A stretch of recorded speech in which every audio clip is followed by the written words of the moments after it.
few slides, because the problem that the world is currently facing now is still on COVID. It's still on COVID-19, which has plunged the global economy into almost a standstill, right?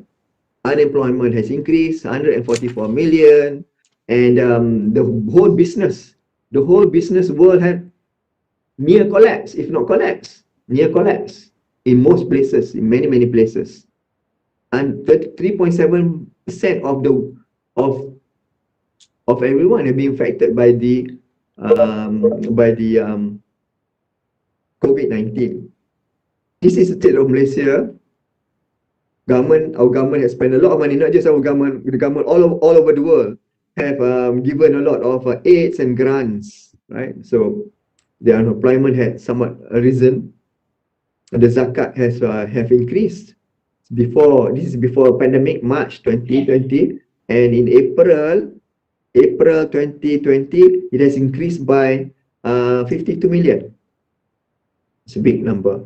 Now, apart from this the COVID-19, we are also faced by many natural disasters. So this slide here is old stats.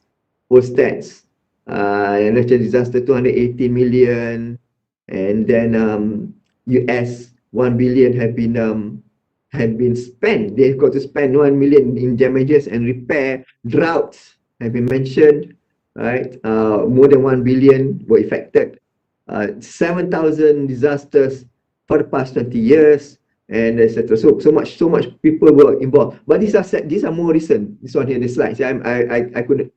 I didn't manage to prepare a slide on this, but this is more recent events in 2021.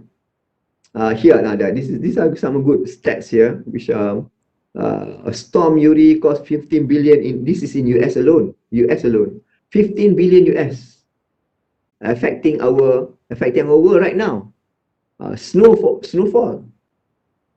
thunderstorm, tornadoes, hail in Europe.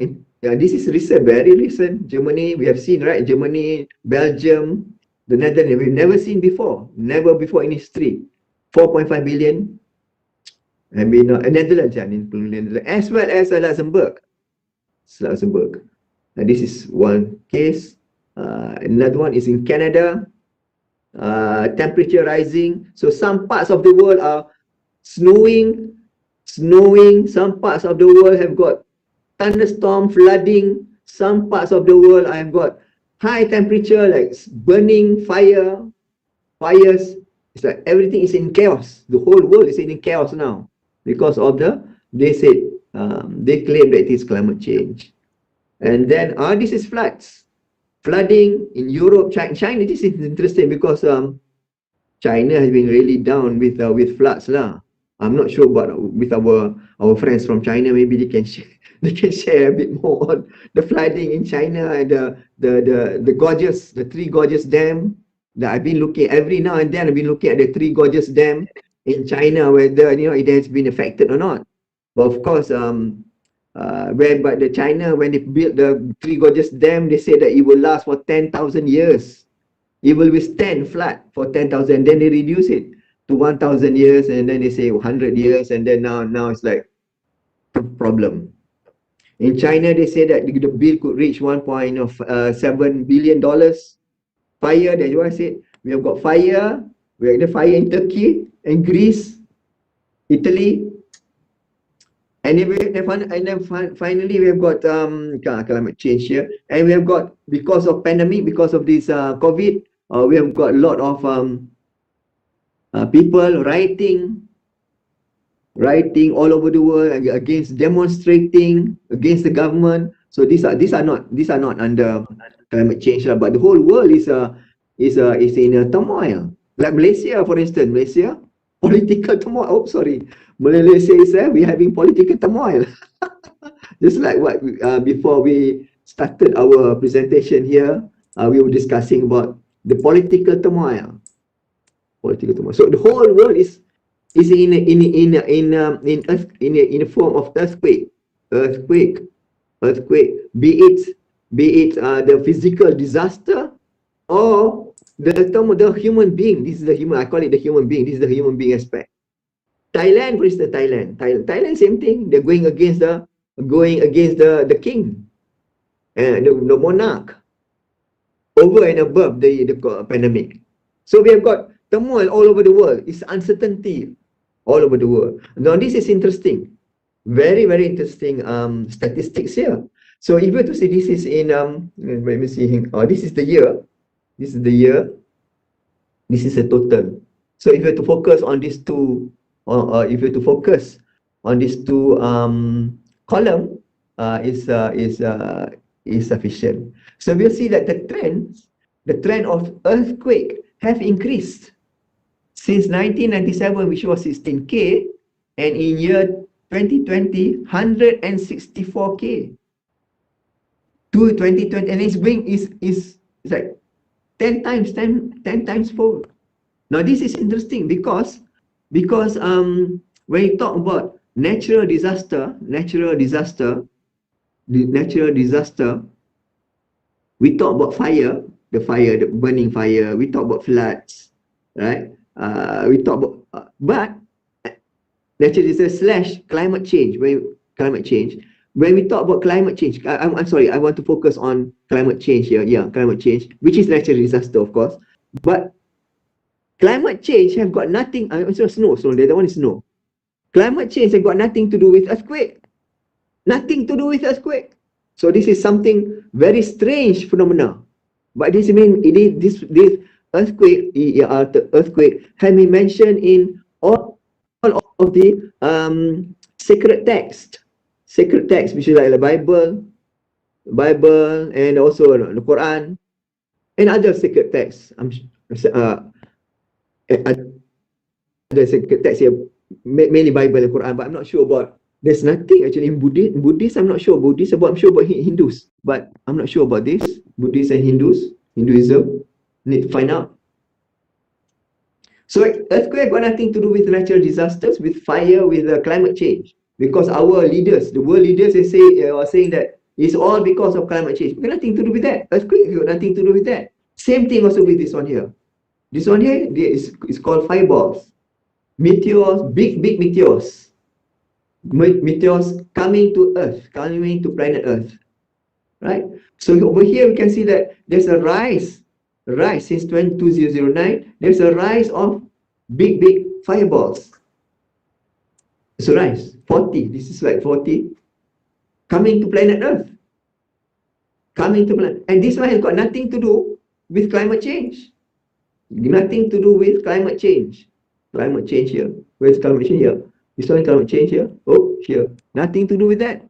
Nothing to do with climate change. So it is not a phenomenon. In my opinion, I've got some facts to back it up. But there is another area. Climate change is just a psyop. It's just a detour. It's a detour from the real truth. This is the real truth. Something from outer space is coming in. Anyway, so because of all these calamities, especially this one here, this particular statistics, is because of pandemic COVID-19. The COVID-19 had actually, in a way, spurred humanity to go back to God, to go back to Almighty. Prayer, this is Google searches, prayer have increased 50%. The searches of prayer has increased by 1.3% compared to takeaways.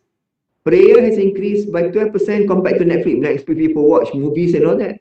But these particular searches are more for Christians and Muslims, but not so for Hindus and Buddhists. Strange phenomena. I guess because our literatures, our Bible here for the Christians is the Bible, and also for the Muslims is the Quran, and hadith, and the saying of the prophets, which are the hadith. I call it hadith. There's a lot of references about end times. So that is what end times is what I reference. That's the reason why it has created some fears among the Muslims and Christians. Right. So a fear, okay, rose more for poorer. Okay, fine, this one here. Yeah, so people more insecure. That's it. So religions are used more to cope for adversity. Yeah, because we feel more comfort, more secure because we are having dialogue with the infinite. That's yeah. This is because more religion to be more. People tend to be more religious or more closer to God during disaster. Now, the theory that I'll be using here is the sociology of prayer. The root here is that what the meaning of prayer is that it's a communication with God or gods. Okay? For the Hindus, they would go for gods. There are churches, prayer. Yeah, this is like prayer is everywhere. It cuts across everything from people in the kampung, in the folks, right up to the highest institution, which is the third, churches and all that. These are the statistics. The Mat Saleh, these are the English or the Mat Saleh statistics, European, the Westerners statistics. All right, so this is like, yeah. So people go to the church for social solidarity. This is one of the reasons. And as well as people go to church, prayer, churches and prayer as well. This is for we have got individual. These are the types of prayer. We have got individual and collective types of prayers, right? Yeah. So through prayers, it somewhat enhances our supernatural healing, the healing of diseases, terminal diseases, especially terminal diseases and diseases, it gets healed. So therefore, people tend to believe in prayer. Right. So this is interesting because this one here corresponds to a saying of the Prophet as well, that the prayer is the very soul and essence of religion. The same thing what the Prophet said. Our Prophet, Prophet Muhammad, said that prayer is the brain of worship. So this is right, very similar to that. Prayer is the brain of worship, and this over here, William James noted that it is the very soul and essence of every religion. Actually, that's how that's how we communicate, lah. So this is the continuation here. There we got various types of very type of what you call it prayers. Depends on the culture, depends on the tradition, the religious background, and historical also depends. Very. And over here, there are four types of dimensions of prayers: the quantity of a prayer, how we pray, and why do we pray, and who do we target the prayer to. It could be meant for supernatural purposes, for healing, etc., or for ourselves. Okay. This one here is from, yeah. So I will continue the next slide. This again, some of the articles on the effectiveness of prayer. So prayer have been studied, and they found out that it somewhat alleviates diseases.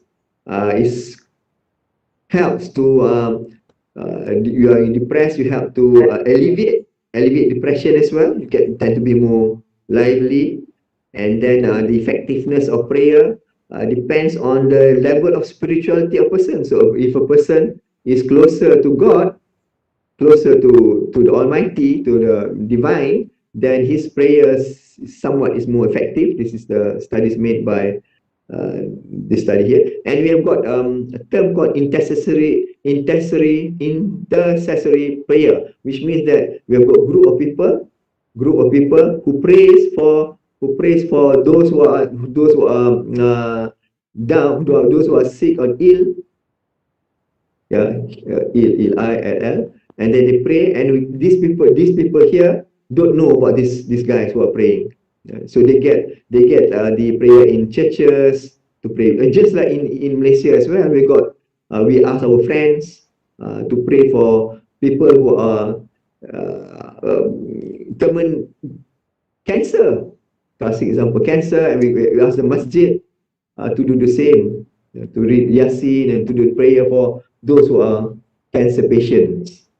And over here, this one here, these are some of the prayers which are not from the articles, refereed articles, but it's more from text, from books, from motivational books and all that. Okay, motivational books. So I've yet to get source out from the journals.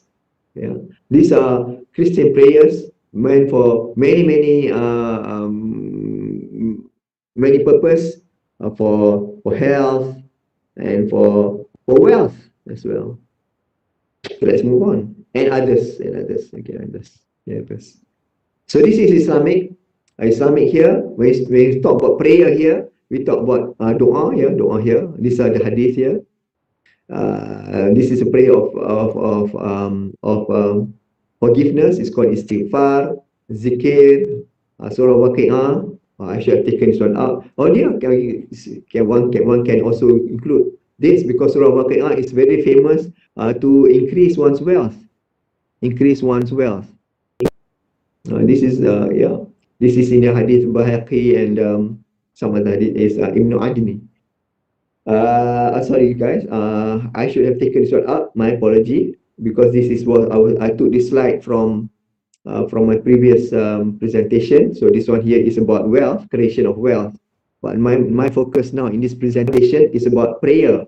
So this my presentation here is prayers. Okay. Yeah, there one congregational, either in church. For this is in Islam lah. There's synergy in prayer.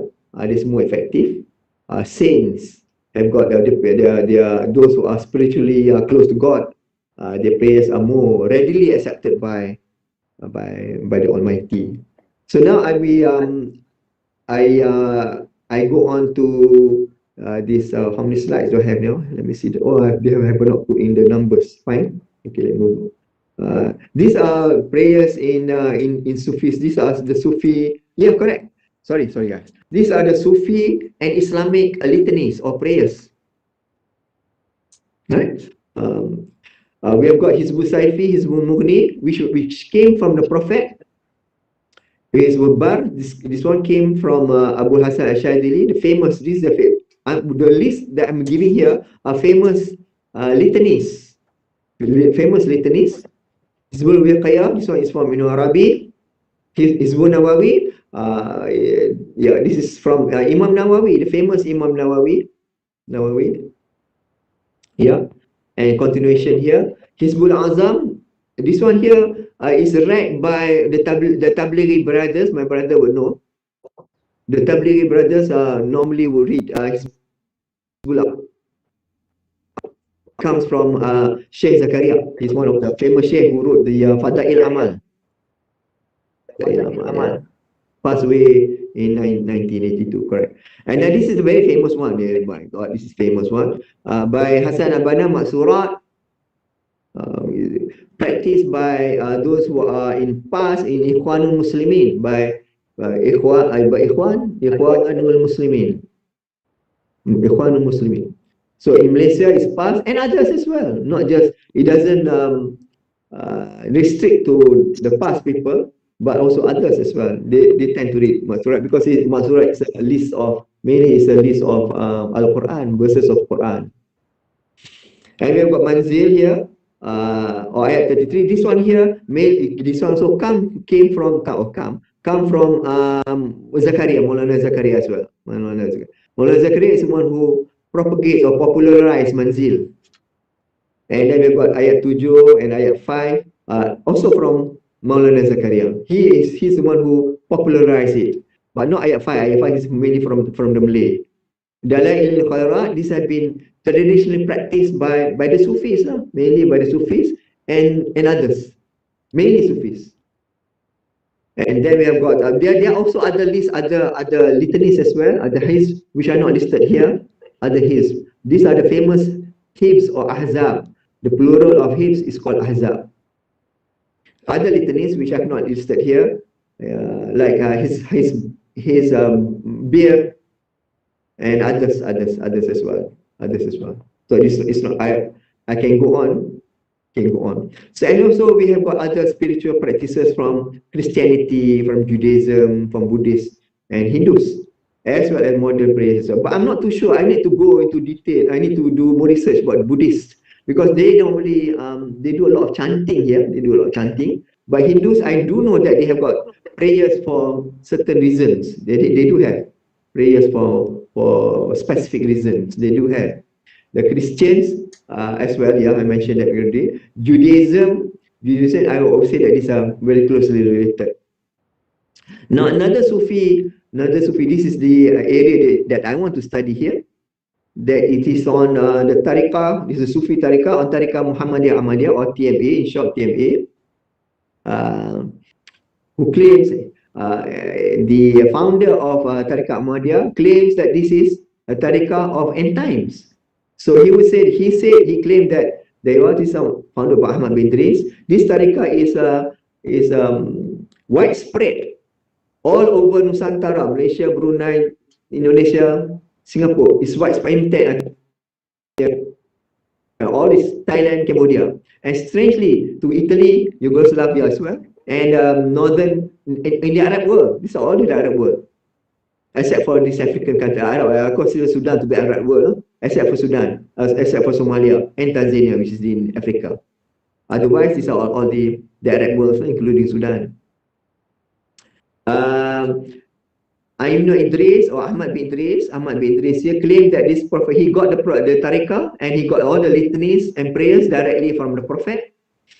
And he said that this Tariqah is the Tariqah of prayer.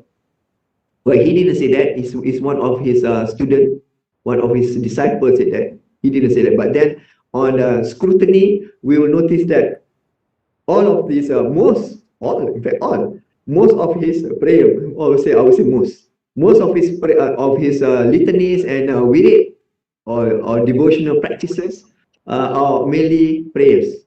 There's only a bit which are on what you call it, on zikir or memorizing or mantra. I would say mantra, which is an Indian word. Indian word is example, we say Allah, and so I don't consider this to be a prayer. The prayer has got meaning. So they do have some mantras as well, or zikir. Mantra is more close, like who. So these are mantra, but very few.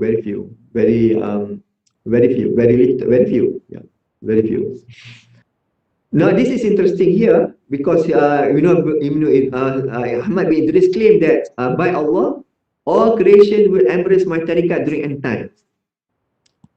The my tariqah is the essence of happiness. This is interesting because he claims that anyone who wants happiness will have got to enter my tariqah. My tariqah here is spiritual practices, spiritual practice.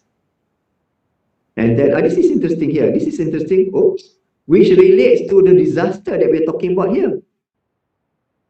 He said that if it is this thing, that the sky will fall. The sky will fall here. It could be the meteoric and meteors and disasters, all kinds of disasters. I would interpret it to be various disasters.